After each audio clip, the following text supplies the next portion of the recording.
Marriage in medieval Europe functioned as a political instrument embedded within systems of territorial security, dynastic continuity, and diplomatic negotiation. Among the most consequential participants in this system were royal brides, whose movement across borders often carried meanings far beyond familial alliance. Historical records indicate that these women were frequently dispatched into foreign courts not simply as spouses, but as living guarantees of treaties, territorial settlements, and temporary peace arrangements. In practice, their presence could resemble that of political hostages, bound by expectations of loyalty while remaining vulnerable to shifting alliances and courtly suspicion. Contemporary legal frameworks rarely describe these women explicitly as hostages, yet diplomatic correspondence and surviving treaty language suggest that their status operated within similar logic. Marriages concluded between rival kingdoms often followed periods of warfare or prolonged territorial disputes, and the transfer of a royal bride could symbolize both reconciliation and strategic restraint.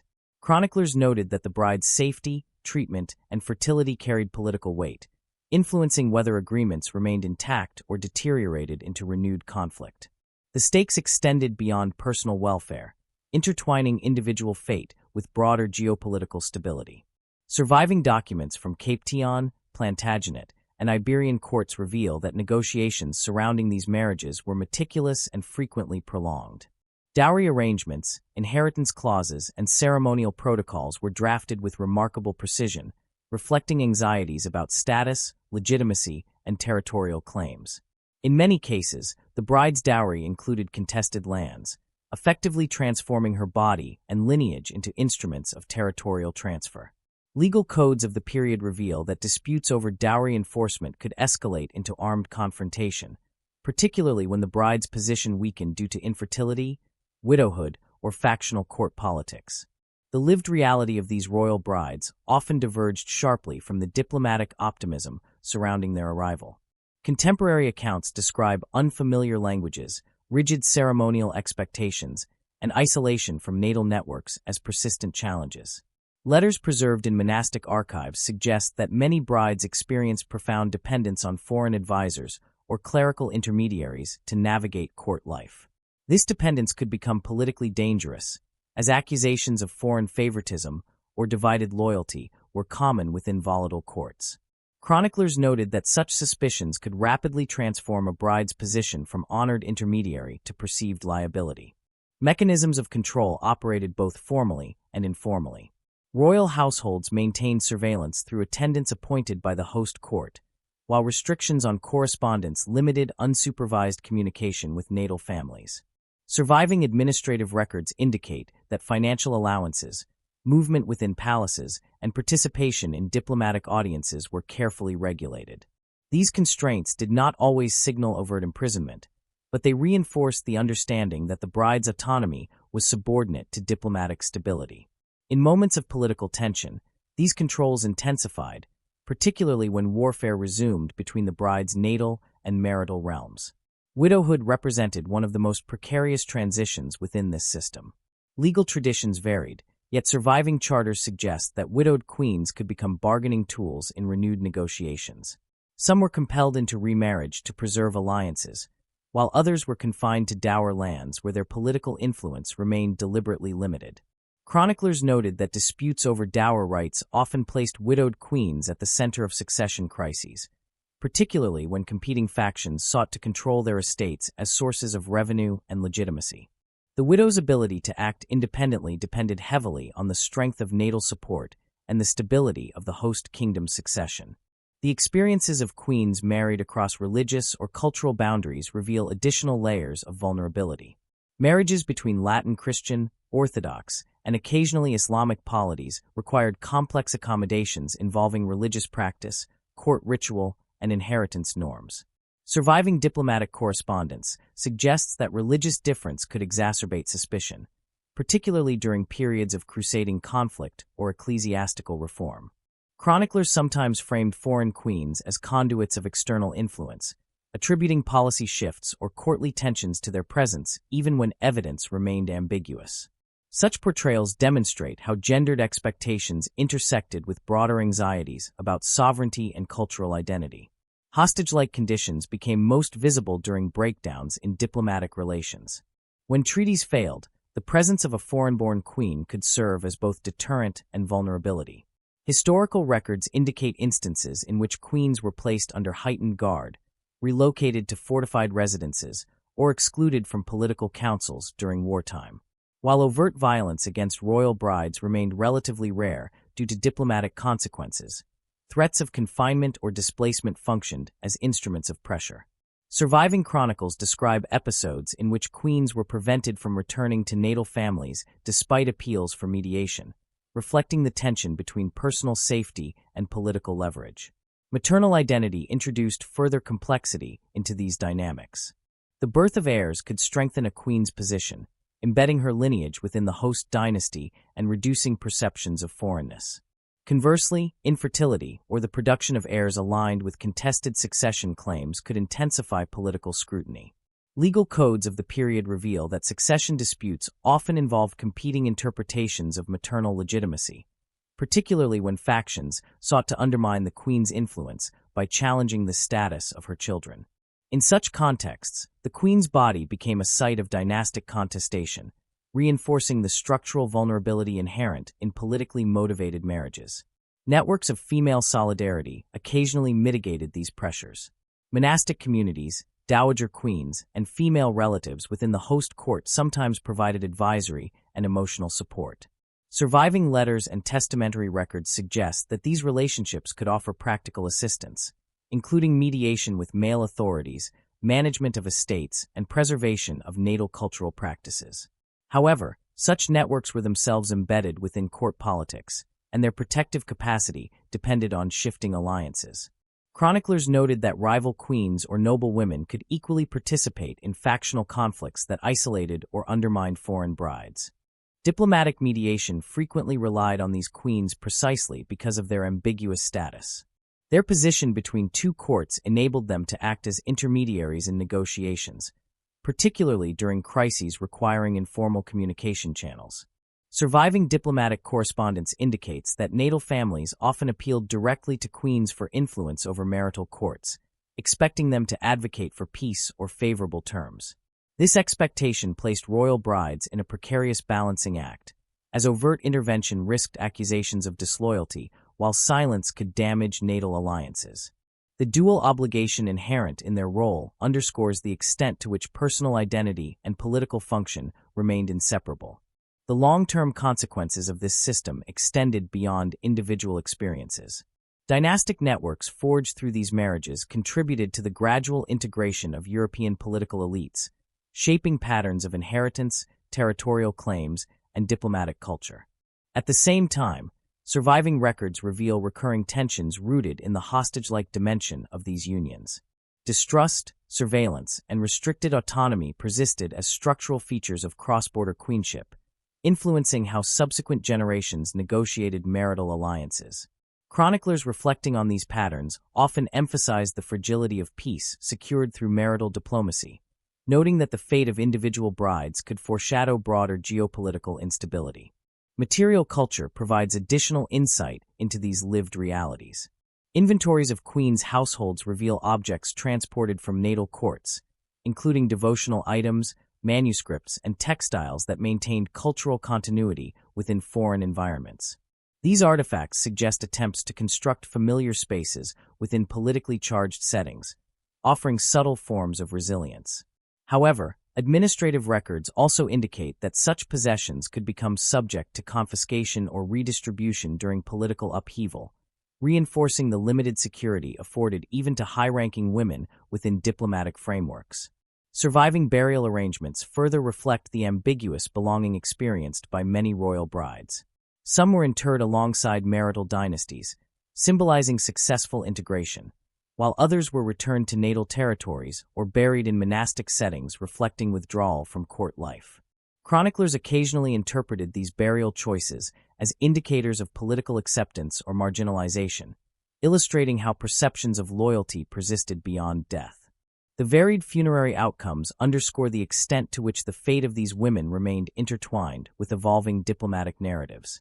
Across medieval Europe, the documented experiences of royal brides sent as political guarantees reveal a system in which marriage functioned as both alliance and constraint.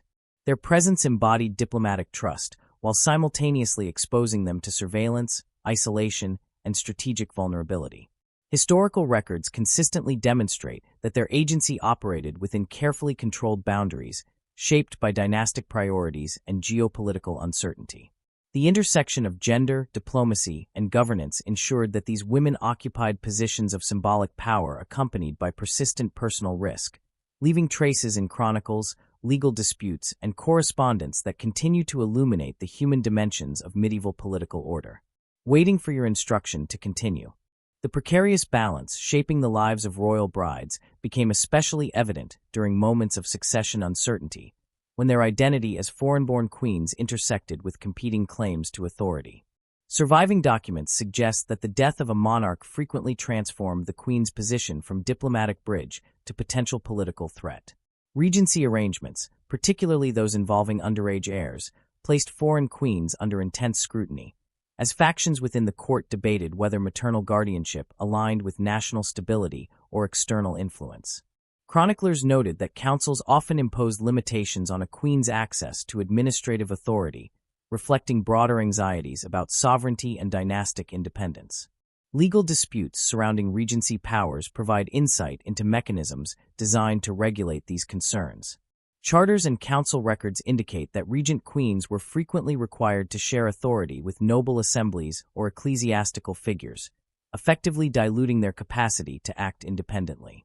This arrangement functioned as both a safeguard and a constraint, acknowledging the queen's maternal legitimacy while restricting her political reach.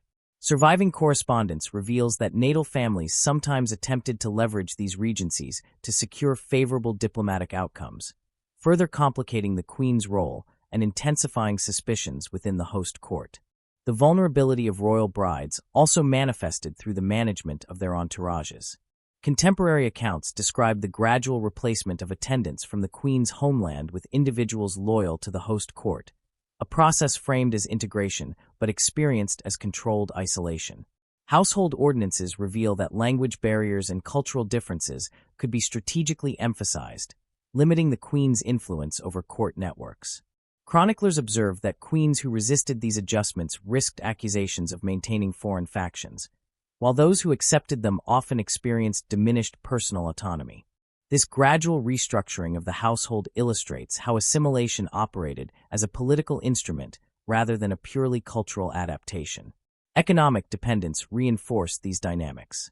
Although dowries were substantial in theory, surviving financial records indicate that queens often faced delays in receiving revenues or encountered disputes over property management. Control over dower lands could shift depending on political stability, leaving some queens reliant on allowances determined by councils or regents.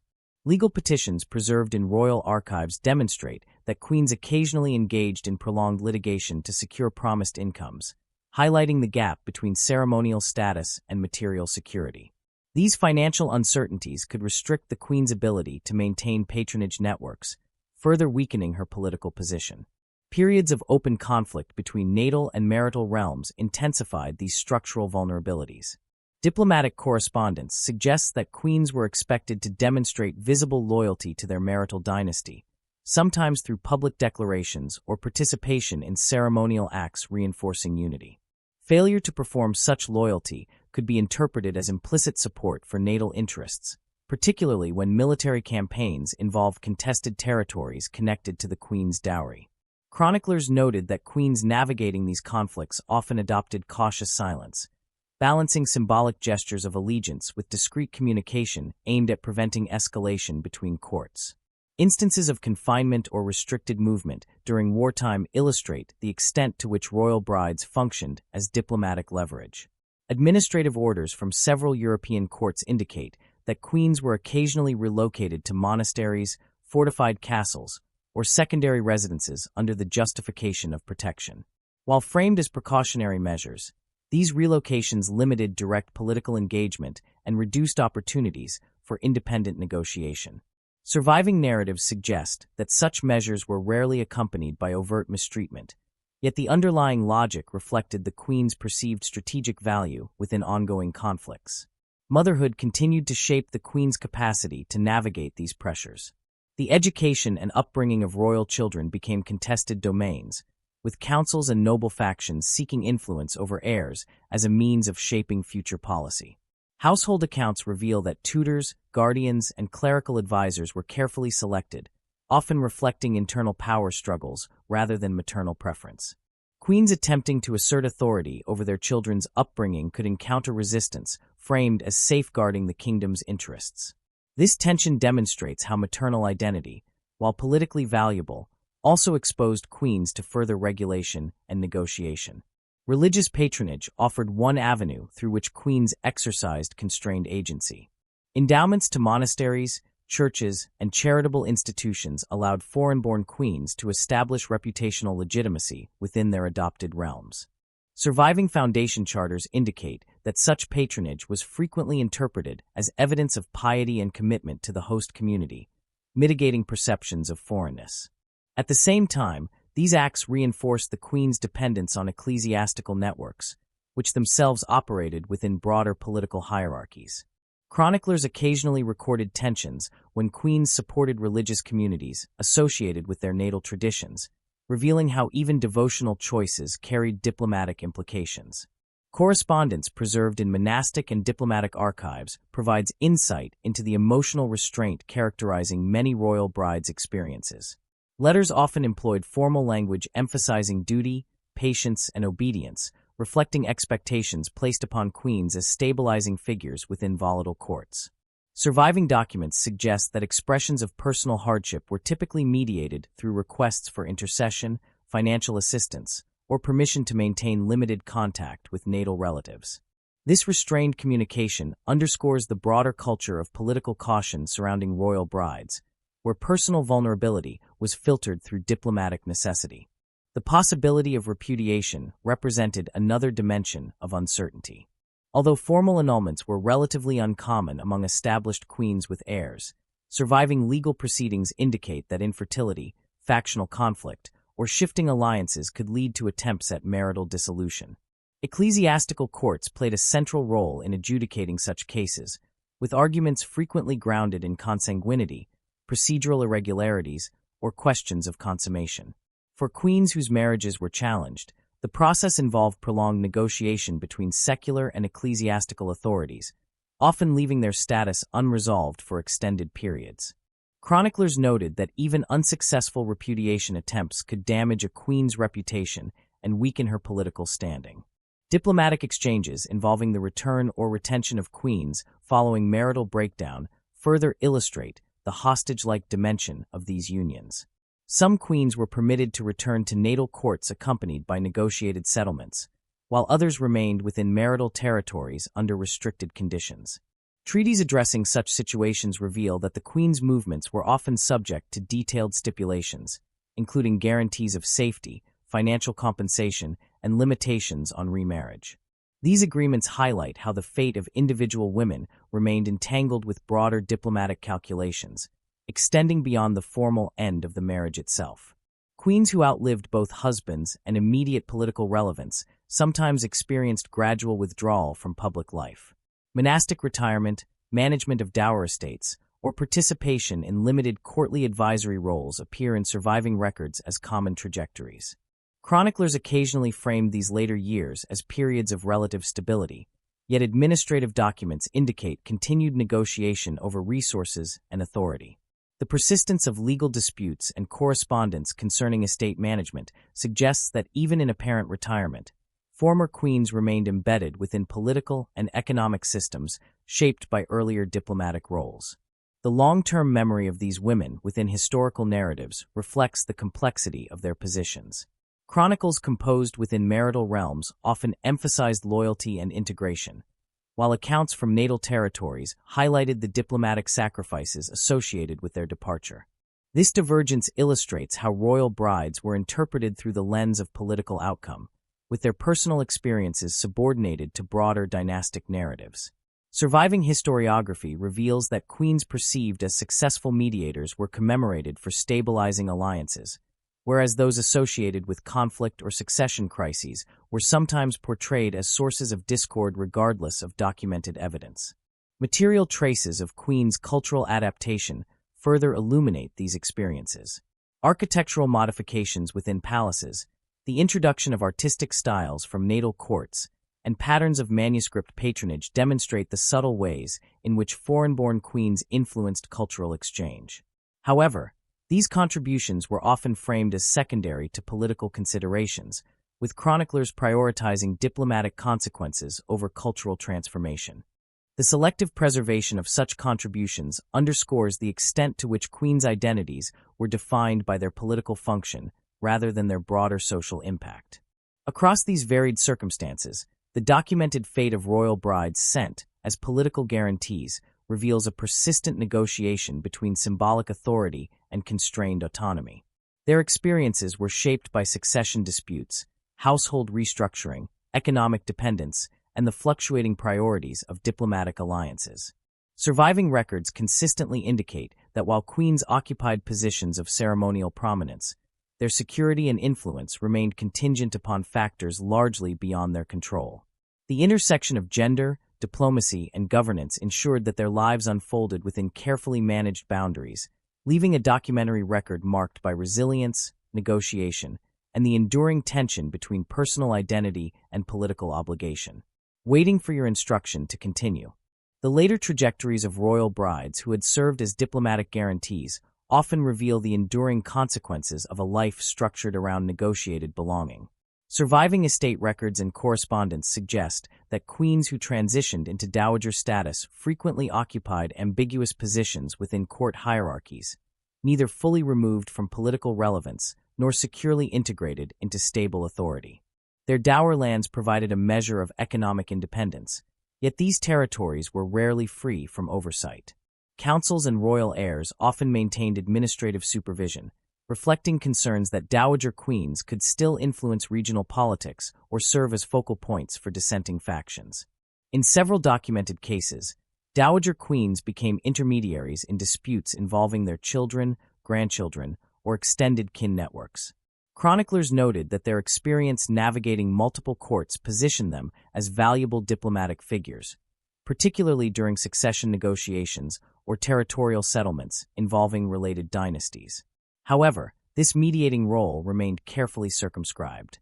Surviving diplomatic instructions indicate that dowagers were expected to operate within advisory capacities rather than independent authority, reinforcing the broader pattern of constrained agency that had characterized their earlier lives as political brides.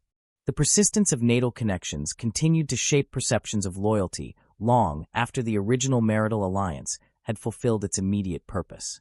Correspondence preserved in royal and ecclesiastical archives suggests that communication with natal families remained politically sensitive, particularly when conflicts emerged between interconnected dynasties. Dowager queens who maintained active relationships with their birth families could attract suspicion, while those who severed such ties risked losing essential sources of support. This delicate balance illustrates how the hostage-like dimension of their earlier marriages extended into later life, embedding diplomatic caution within personal relationships that might otherwise have offered stability. Queens who returned to their natal territories following widowhood or political displacement encountered additional challenges of reintegration. Legal codes and property registers indicate that their status within natal courts was not automatically restored to premarital standing.